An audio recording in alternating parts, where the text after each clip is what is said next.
Apple is one of the most profitable companies in the world and has been dominating the tech industry for decades. And as with most massive companies, its history is complicated. A new book, Apple in China, explores the tech giant's complex business relationship with China. And the book's author, Patrick McGee, joins us in studio now. Thanks so much for being with us. My pleasure, Faiza. Okay, you said that this is the biggest untold story in tech in nearly 3 decades here. I just want to lay out the field here.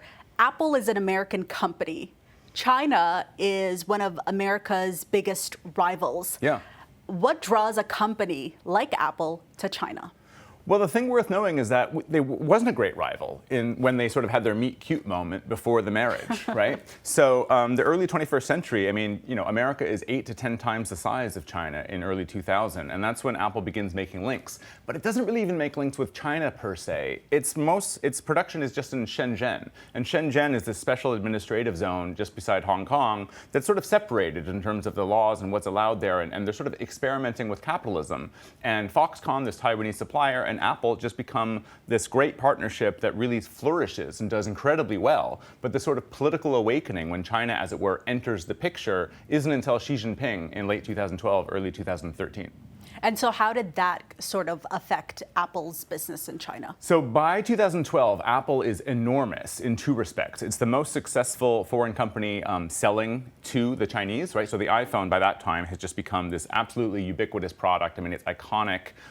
They have a $20 billion plus business in China. But even more significant is that some 90% of their operations are there, right? They're building in China, the world's most sophisticated supply chain, and they're exporting to the rest of the world. And this is at a time when, iPhone volumes are really growing exponentially. There's 5 million iPhones built in 2007. There's 230 million iPhones built in 2015.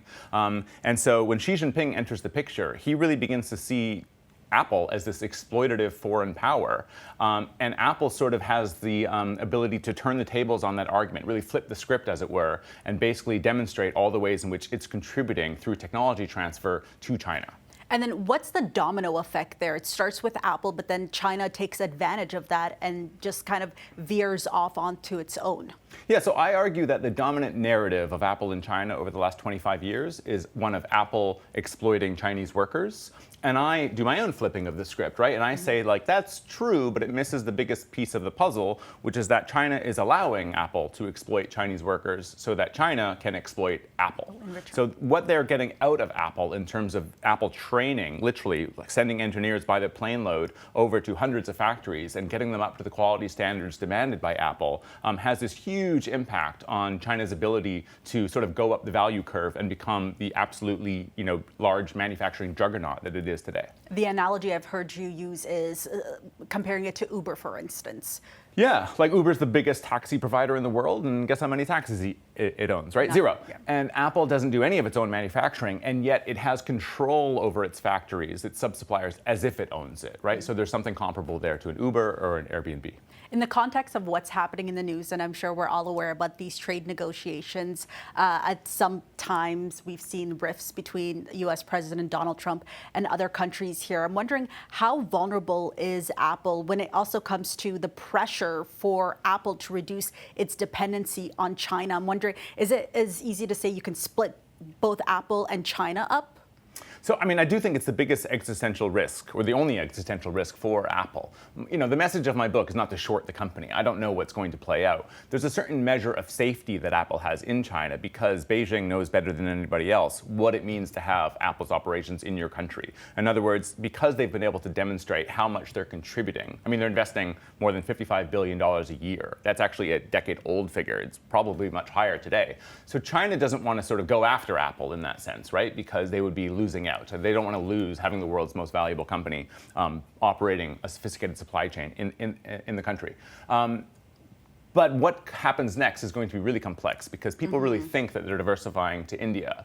And they're really not. But if they were successful doing what people think they're doing, Beijing can just tighten the screws. It can revoke the visas of Chinese people that are going over there to build the production lines and so forth. And actually, that's what's happening right now. And it isn't only phones, as you explained. Apple has allowed for China to progress when it comes to drones, as you explained, and then we've also seen China becoming more ambitious when it comes to electric vehicles. It's an area that the Canadian government has said that it wants to expand, and we've seen Canada, for instance, putting tariffs on EV imports from China. In response to that, China is targeting Canadian canola with levies there. Can Canada compete? Is this even the appropriate question to ask you? So there's a lot to unpack there. One thing I would say is that people might know that Tesla is the first foreign car maker to be in China without a joint venture partner. And I try to sort of solve the riddle as to why they were allowed to be that company without a JV. And the answer really is that they wanted Tesla to do for the EV sector what Apple had done to smartphones. And so the plan is actually set in motion by Tesla hiring a bunch of people with Apple experience to actually do that. And I mean, I was the Financial Times German car correspondent from 2016 to 2019. Nobody was writing about Chinese EVs as a threat. They had been around since 2001, but they weren't made in good quality and they weren't exported abroad.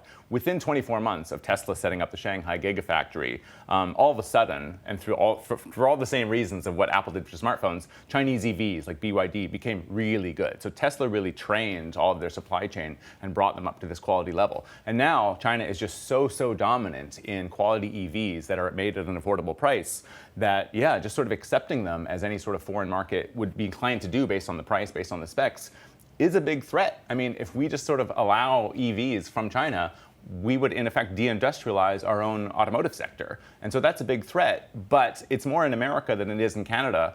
And it just pains me that Trump is putting up all these, like, we're treating Canada like an adversary rather than really bolstering the region of Mexico, United States, and Canada to really build up a big superpower on our own that could fight back against China's manufacturing capacity. Compete as a region. Compete as a region rather than a country, absolutely. I was going to ask you, what's the takeaway for governments around the world, particularly Canada and the US? And so there's not like one message, right? If the book's going to have a policy impact, which is not what I was anticipating when I wrote the book, I'm not sort of an activist, but the one place that really it could have an impact, and I've already had a bunch of conversations, is India. And not even India as a country so much as like Tamil Nadu, like a place that wants to be the next Shenzhen. But they really have to get their act together and really, build high-speed rail, build ports, build 8-lane highways. Apple can train your engineers, but it doesn't do the general infrastructure for the country. And that's probably where India is most behind China. Okay, I'm excited to see what you write next. Thank you. Patrick McGee. It's called Apple in China. Make sure you get it. It's an interesting read. Thanks so much. Cheers.